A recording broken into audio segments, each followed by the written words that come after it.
Den 25. maj skal vi stemme om patentreformen. Hvad går den lige ud på, tænker de fleste nok.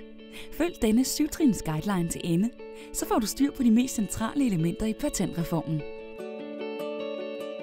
Et patent er noget, en virksomhed eller privatperson typisk søger om at få for at beskytte sin idé, sit produkt eller sin opfindelse. Et patent kan beskytte en idé, produkt eller opfindelse i op til 20 år, så andre ikke kan løbe med samme idé. Det er der ikke noget entydigt svar på. En opfindelse skal dog leve op til 3 betingelser for at få patent. Den skal være ny, den skal kunne udnyttes industrielt, og den skal kunne noget nyt, og ikke kun være en justering af noget, der allerede eksisterer. Patentreformen indeholder 2 ting: enhedspatentet og den fælles europæiske patentdomstol.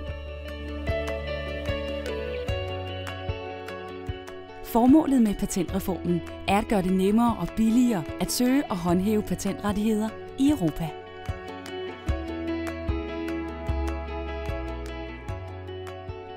I dag skal man søge om patent i de enkelte lande.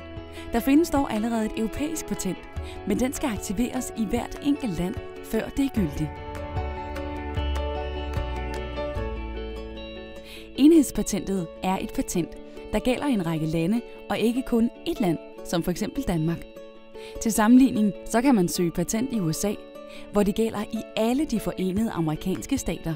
Det er denne form for enhedspatent, som en række europæiske lande er ved at indføre.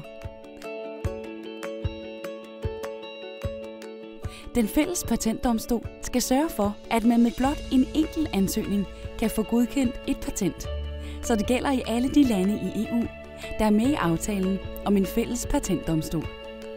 Den 25. maj skal vi stemme om patentreformen. Vi håber, du føler dig godt klædt på til at sætte dit kryds. Dansk Iværksætterforeningens anbefaling er at stemme ja.